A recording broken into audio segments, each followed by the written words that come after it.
cette nouvelle vidéo. Aujourd'hui on va parler applications et plus particulièrement applications pour voyager et pour te faciliter la vie, que ce soit pour préparer tes voyages ou encore pendant le voyage. J'ai décidé de diviser la vidéo en deux parties. Premièrement tout ce qui concerne le avant voyage et ensuite tout ce qui concerne le pendant voyage. Certaines applications techniquement peuvent rentrer dans les deux catégories, mais j'ai envie de dire que certaines ne pourront servir soit que durant le voyage, soit que durant la préparation. Donc si tu veux en savoir plus, reste pour la suite.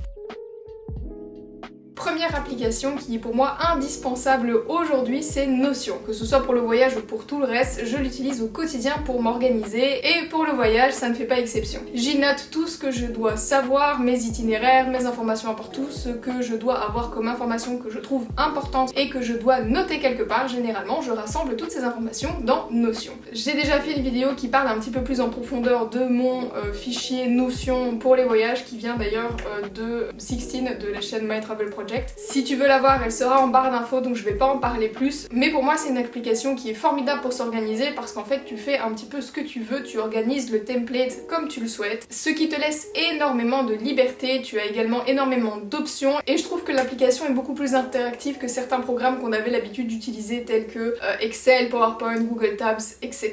Tu peux l'avoir sur téléphone, sur ordinateur, sur iPad, bref, généralement tous les formats sont pris en charge et je trouve que c'est assez sympathique. Tu peux télécharger la template d'autres personnes pour pouvoir t'inspirer d'autres personnes si tu manques d'inspiration ou tout simplement pour pouvoir avoir une template si tu n'as pas envie d'investir du temps et de l'énergie à faire ta propre template, ce que je trouve également vachement pratique. Encore une fois, si tu souhaites en savoir plus sur Notion, la vidéo qui en parle sera en barre d'infos. Les applications qui vont suivre sont principalement les applications pour trouver les logements parce que oui, quand tu prépares un voyage, généralement il faut savoir où tu loges. Mon application préférée personnellement reste Booking pour la simple et bonne raison que j'ai un nouveau Genius 3 et que ça me permet d'avoir pas mal d'avantages. Je ne suis pas très fan de Hotel.com mais ça reste mon propre avis. D'ailleurs j'ai également une vidéo qui parle de Booking en long et en large. Encore une fois, elle sera en barre d'infos. J'utilise également Airbnb quand je dois trouver des logements un petit peu plus liés à un appartement. Mais il existe également d'autres applications, c'est juste que c'est pas forcément les applications sur lesquelles je passe le plus de temps ou encore où je trouve que les prix sont les plus intéressants. Il existe par exemple Hotel.com, CozyCozy.com, Hostelworlds pour tous ceux qui voudraient des auberges de jeunesse. Si tu souhaites plutôt voyager en Asie, Agoda a généralement un choix un petit peu plus fourni que les autres applications de logement tels que Booking et Hotel.com. Encore une fois, généralement, moi je préfère passer par Booking parce qu'encore une fois, je préfère y utiliser les avantages que j'y possède. Mais cependant, il est toujours très important de comparer, donc n'hésite pas à le faire si au final tu trouves que c'est vachement plus intéressant ailleurs. Tu peux également aller voir ailleurs, c'est pas un problème. Pour tout ce qui est transport aérien et l'avion, j'utilise l'application de Google Flights qui s'appelle Take a Plane. Pourquoi est-ce qu'elle s'appelle comme ça? Je n'en ai aucune idée, mais c'est le même principe que Google Flights et personnellement, je préfère largement Google Flights à Skyscanner. Ça n'engage qu'à moi. Mais sache que Skyscanner a également une application que tu peux utiliser. Encore une fois, je pense que le plus important c'est tout simplement de comparer. Donc si tu as des doutes, n'hésite pas à checker sur les deux applications. Ensuite, pour tout ce qui est trajet plutôt en slow travel, donc tout ce qui est train, bus, etc., je vais plutôt regarder sur des applications telles que Trainline, Omio ou encore Rome to Rio. Trainline généralement reste ma préférée, c'est là où je prends tous mes billets de train et où je réserve mes trains. Ça fonctionne pour plein de pays et j'ai pour l'instant jamais eu de problème avec. Si tu as un doute, notamment pour des pays qui sont peut-être un petit peu plus, j'ai envie de dire, peu communs, comme par exemple l'Asie, n'hésite pas à télécharger les applications officielles des pays en question parce que tu auras généralement beaucoup moins de problèmes avec les applications officielles qu'avec des applications tierces. Pour pouvoir repérer toutes les bonnes adresses, j'utilise plusieurs applications, notamment Mapster. Mapster, je pense qu'aujourd'hui c'est ultra connu. Personnellement, je n'utilise pas Mapster pour pouvoir mettre mes propres adresses, mais pour pouvoir aller piocher par-ci par-là les adresses de mes copains d'Instagram. Donc ça sert à rien d'aller chercher mon Mapster parce qu'encore une fois je ne mets rien dessus, mais c'est vrai que j'ai quelques copains qui sont très assidus sur Mapster et je les en remercie d'ailleurs parce que du coup ça me permet d'avoir pas mal d'adresses. Donc n'hésitez pas à aller vérifier sur Mapster, parfois on trouve de superbes adresses, que ce soit pour les hôtels, pour les restaurants ou encore pour les activités. Et également pour les activités, n'hésitez pas à utiliser l'application Get Your Guide. C'est tout simplement une application qui va vous montrer tout ce qu'il y a à faire dans une destination donnée, comme par exemple Rome. plateforme, vous allez pouvoir voir toutes les activités qu'il y a à faire et généralement vous pourrez directement depuis l'application acheter les billets, que ce soit des billets coupe-fil, que ce soit des billets early bird, etc.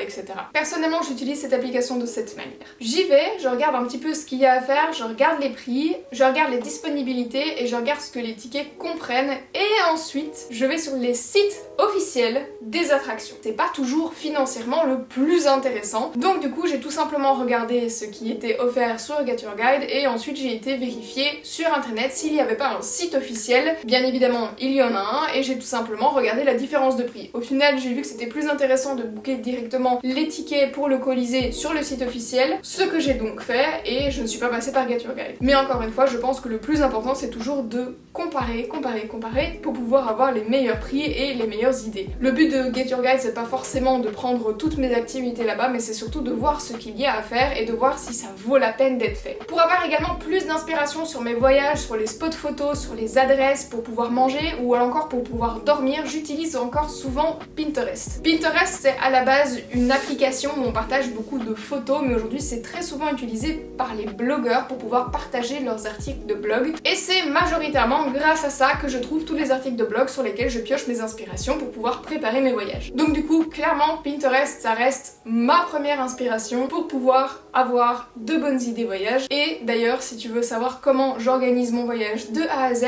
j'ai encore une fois créé une vidéo là-dessus il y a quelques mois donc elle sera en barre d'infos. Autre application cette fois-ci pour les road trips, j'utilise également souvent Via Michelin. Je trouve que c'est une application qui est ultra pratique parce que ça te permet de calculer en fait le kilométrage que tu vas faire mais également ton essence en fonction du coût de l'essence, en fonction du véhicule que tu as, en fonction du prix des péages sur l'autoroute ou encore des vignettes. C'est quand même vachement pratique et quand je fais un road trip en voiture, ça me permet de calculer à l'avance un minimum ce que je dois prévoir en budget. Application qui te fera gagner de l'argent, j'utilise également souvent iGraal. iGraal c'est une application de cashback et aujourd'hui je pense pas que j'ai vraiment besoin de la présenter parce qu'on en parle en long et en large sur tous les réseaux sociaux, surtout les influenceurs qui font énormément de pubs là-dessus, mais soyons réalistes, ce n'est pas une arnaque, c'est vraiment une possibilité de pouvoir récupérer de l'argent sur vos réservations. Donc à chaque fois que tu fais une réservation, que ce soit sur Lufthansa, que tu sois sur Iberia, que tu sois sur Booking ou encore Hotel.com ou encore d'autres magasins comme par exemple MediaMarkt ou encore la Fnac, tu peux récupérer un cashback en passant par iGraal. Ça fonctionne aussi avec le profil Genius sur Booking. Personnellement, au début, je pensais que ça fonctionnait pas, mais en fait, si, ça fonctionne tout à fait. Donc, c'est quelque chose qui est cumulable. Donc, n'hésitez pas à le faire parce que vous perdez l'argent. Et quand vous voyagez beaucoup, au final, tu te rends compte que ça fait quand même parfois une grosse différence. Surtout si tu fais les réservations pour toute ta famille. Voilà, ça, c'est la technique du rat. Tu fais, ah, tu veux faire une réservation? Ben, dis-moi, je vais la faire pour toi. Et puis, au final, tu récupères le cashback. Voilà. Il n'existe pas que iGraal comme application de cashback, il existe également Poolpeo il me semble, mais personnellement étant donné que je vis en Allemagne, la seule application que j'utilise c'est iGraal parce que c'est celle qui est un minimum international, donc je pense qu'il y en a d'autres en France que vous pouvez utiliser autres que iGraal, tels que Poolpeo, mais n'hésitez pas à vous renseigner là-dessus. En tout cas je pense que les plus connus sont Poolpeo et iGraal et elles fonctionnent toutes les deux très bien. Et à la fin, quand vous avez atteint un certain montant, vous pourrez tout simplement vous faire un versement de iGraal jusqu'à votre compte en banque et récupérer l'argent, ce qui est toujours très appréciable.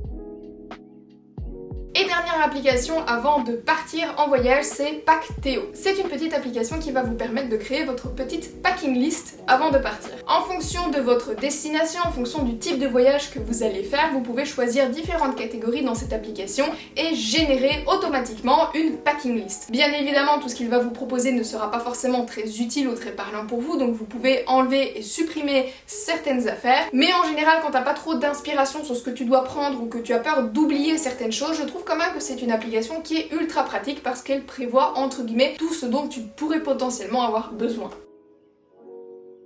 Passons aux applications que j'utilise toujours quand je voyage. La première application c'est XE. C'est une application tout simplement pour pouvoir calculer les différences entre la monnaie étrangère et l'euro. Autre application que j'utilise souvent quand je voyage à plusieurs, c'est l'application TreeCount. TreeCount c'est tout simplement une application qui va vous permettre de diviser les dépenses en fonction du nombre de personnes qui sont en voyage avec vous. C'est vachement pratique quand vous êtes par exemple en groupe d'amis ou encore en famille dans tout simplement des groupes de familles différents, par exemple cousins, cousines, et de savoir qui a dépensé quoi. Vous allez tout simplement indiquer le nom de chaque personne et en fait à chaque fois que l'un va faire une dépense, il va tout simplement ajouter la dépense sur le tree count et dire pour qui la dépense a été faite. L'application ensuite fera la balance de toutes les dépenses qui ont été faites par chaque personne et calculera à la fin du séjour tout simplement qui doit de l'argent à qui. Autre application pour les fans de budget, de contrôle et tout ce qui s'ensuit, moi autrement dit, c'est l'application Travel Spend. C'est tout simplement une application qui va te permettre au fur et à mesure de ton voyage de calculer tes dépenses. Tu vas tout simplement pouvoir rentrer dans cette application les différentes dépenses que tu fais au jour le jour en fonction de différentes catégories, et ce qui est assez pratique c'est que tu peux changer la monnaie de l'application, ce qui n'est pas le cas de toutes les applications, ce que je trouve quand même vachement sympa. Donc du coup, c'est toujours une application que tu peux ajouter dans ta liste de choses à télécharger pour pouvoir préparer tes voyages. Deuxième application que j'utilise très souvent pendant mes voyages, c'est l'application La Fourchette ou The Fork. Ça te permet de trouver des restaurants qui sont disponibles au jour et à date à laquelle tu réserves, et puis aussi parfois de trouver quelques bonnes adresses, donc pourquoi pas, mais c'est surtout ça te permet de faire des réservations. Et quand tu es en voyage, surtout dans des destinations qui sont très prisées et à des périodes qui sont touristiquement assez hautes, c'est toujours mieux de réserver à l'avance. Donc du coup ça te facilite grandement la vie, parce que quand tu voyages dans un pays, tu voyages pas toujours dans un pays dont tu connais la langue et t'es toujours un petit peu confronté au zut, je dois appeler le restaurant, je dois faire une réservation et j'ai peur qu'on me comprenne pas. Et si tu veux éviter ce stress, tu as des applications pour ce genre de choses et ça c'est formidable. Et si tu es végétarien ou vegan, sache qu'il existe également une application pour pouvoir trouver des restaurants qui offrent ce genre de menu et ça s'appelle Happyco. Autre application que je trouve vachement pratique parce que ça t'évite d'avoir énormément de stress dans tes réservations et de rechercher dans les milliers de mails d'il y a des mois et des mois, parce que toi aussi tu fais tes voyages et tu les prévois à l'avance, c'est Check My Trip ou encore TripIt. Ces deux applications fonctionnent plus ou moins de la même manière. Je dis plus ou moins parce qu'il y a une légère différence. Check My Trip, ça va tout simplement être une application qui va regrouper toutes tes réservations au même endroit. Tes vols, tes hôtels, possiblement tes activités si tu en as réservé. Personnellement, je l'utilise plus parce que je me suis rendu compte que TripIt était plus pratique, mais voilà, je préfère en proposer deux parce que je sais que chacun a ses préférences et à terme, si tu préfères Check My Trip, c'est tout à fait ok. Donc quand tu fais tes réservations, tu n'as plus qu'à tout simplement mettre ton numéro de vol, ton nom, ton prénom, toutes les informations, et ensuite quand tu auras besoin de retomber à l'aéroport ou encore à l'hôtel ou sur place sur tes réservations, tu n'auras pas besoin de rechercher dans tes mails, mais tout simplement d'aller sur l'application en question et de retrouver la réservation. Et ce sera beaucoup plus rapide et beaucoup moins stressant. TripIt fonctionne encore une fois de la même manière. Ce que j'apprécie sur TripIt, c'est que contrairement à Check My Trip, il fait l'actualisation automatique avec tes mails, c'est-à-dire que t'es pas obligé d'encoder tout à la main, tout du moins chez moi Check My Trip, j'arrive pas à le faire automatiquement, ce qui est quand même un petit peu gênant alors que TripIt le fait automatiquement. Donc du coup c'est toujours, je trouve personnellement, beaucoup plus sympa. Et puis ensuite sur TripIt tu as toute une partie où tu peux en plus prévoir ton itinéraire voyage. C'est une partie honnêtement que j'utilise pas vraiment parce que tu sais que j'utilise Notion, mais si tu es pas trop fan de Notion, pourquoi pas utiliser TripIt pour organiser ton itinéraire voyage, tes petites activités, tes différents points où tu souhaites te rendre, etc. etc. Donc ça nous fait deux applications en un, c'est toujours assez sympa. Autre application que je trouve vachement intéressante et qui peut changer la vie pour beaucoup. Donc s'il t'arrive quoi que ce soit en voyage, bagages perdus, vol retardé, vol annulé, peu importe, et que tu ne sais pas comment tu dois te débrouiller, que tu ne sais pas quoi faire, sache qu'il existe une application de l'Union Européenne qui te permet de répondre à ces questions et de t'aider dans tes démarches. Cette application s'appelle Passenger Right et te permet de savoir tout simplement quelles sont les démarches à faire en cas de problème. L'application te donne quelques questions sur lesquelles tu peux cliquer en fonction de ce qui t'arrive et va tout simplement t'expliquer ce que tu dois faire. Je tiens aussi à faire un petit disclaimer pour toutes les personnes qui auraient des pubs, parce que ça arrive très souvent pendant les périodes de vacances, d'avoir des pubs de sites internet ou encore d'applications qui te disent oui, grâce à notre site internet, réclamez votre compensation pour vos heures de retard ou quoi ou qu'est-ce. Faites attention, quand vous prenez des sites internet ou des applications tierces, généralement ils se prennent une commission et parfois pas des petites commissions. Et franchement, pour avoir déjà fait les démarches, c'est ultra simple. Il suffit de remplir un formulaire sur les sites internet des compagnies aériennes, ça va ultra vite, c'est pas très compliqué. Généralement en plus c'est traduit dans plein de langues différentes, donc vous n'avez pas de problème d'incompréhension. Et puis au moins tout l'argent que vous devez recevoir, vous le recevez vraiment. Donc Grâce à l'application de Passenger Ride, vous savez ce qu'il faut faire. Et en plus, vraiment, si vous devez le faire, passez par les sites internet officiels. Lufthansa, Ryanair, peu importe. Mais ne passez pas par des sites internet tierces, généralement ils prendront une commission. Autre application que je conseille, sans vraiment conseiller, c'est... Voilà, apprendre avec des pincettes, parce qu'une traductrice qui conseille à quelqu'un d'utiliser Google Traduction, c'est un peu un blasphème, mais pourquoi? Parce que tout simplement quand vous êtes dans des pays où vous avez des cartes par exemple, ou des menus dans des restaurants où tout est dans une langue étrangère et que vous ne savez rien lire, Google Traduction a quand même eu l'honneur de créer une application assez pratique, c'est en fait un scan depuis l'appareil photo de votre téléphone, ce qui vous permet de scanner ou de prendre en photo la carte en question, et depuis la photo de traduire directement ce qui s'y situe. Les traductions ne sont pas toujours ultra fidèles, attention ça reste du Google Traduction, mais franchement, moi je l'utilisais souvent quand j'étais en Chine et on peut dire que ça sauve la vie quand même, hein, parce que bon, des fois ça reste quand même assez complexe. Donc du coup, dans un cas d'extrême urgence, Google Traduction de temps en temps ça peut quand même vachement te faciliter la vie. Si tu souhaites par contre avoir des traductions un petit peu plus fidèles et un petit peu plus correctes, s'il te plaît utilise DeepL, ça fonctionne beaucoup mieux.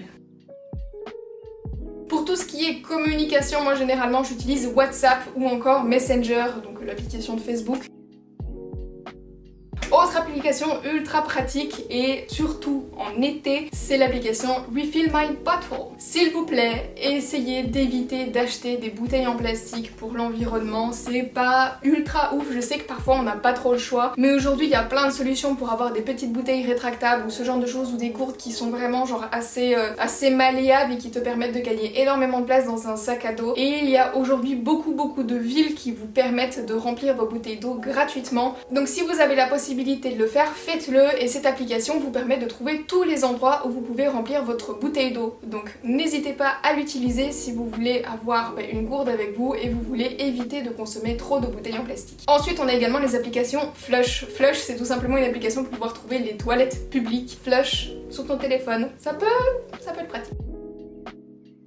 Pour tous ceux qui aimeraient faire des randonnées, moi personnellement j'utilise deux applications. La première c'est Komoot, ça reste mon application préférée. C'est une application qui est de base gratuite, mais soyons réalistes, la version gratuite te permet pas d'avoir grand chose. Normalement tu dois indiquer la région dans laquelle tu vis et la version gratuite ne te permet d'avoir que la région dans laquelle tu vis, donc c'est quand même assez restrictif. Par contre, la version payante ne coûte pas extrêmement cher, je pense que j'ai payé 10 € et ça me permet de débloquer toute la carte de l'Europe. C'est 10 € mais c'est 10 € à vie et ça me permet d'avoir toutes les randonnées disponibles en Europe et je trouve ça quand même vachement pratique. Il y a plein de randonnées différentes, tu peux afficher tes propres randonnées, les gens affichent leurs randonnées également, donc tu peux partager, tu peux afficher des photos. C'est quelque chose aussi que j'utilise en repérage quand je prépare mes voyages, je trouve ça quand même vachement pratique et en tout cas moi c'est une application que j'apprécie beaucoup. Mais il existe également une deuxième application que j'utilise parfois parce que bon, tu trouves pas toujours ton bonheur sur Komoot, et c'est l'application AllTrails. L'application quant à elle est majoritairement gratuite, tout du moins je l'utilise généralement gratuitement. Il y a également une version payante bien évidemment, mais pour l'instant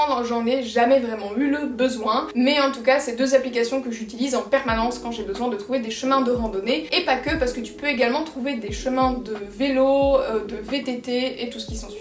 Je pense que ça fait quand même déjà pas mal d'applications. J'espère que cette vidéo aura pu être utile et que tu auras pu découvrir des choses intéressantes. En tout cas, si tu as des applications qui sont utiles en voyage et auxquelles je n'ai pas pensé, n'hésite pas à le dire en commentaire. Je suis toujours très curieuse de connaître d'autres applications et de les tester également. En tout cas, j'espère que cette vidéo aura pu être utile. Si le contenu voyage et expatriation t'intéresse, n'hésite pas à t'abonner à cette chaîne pour ne rien rater et on se retrouve, je l'espère, la semaine prochaine pour une nouvelle vidéo. Ciao!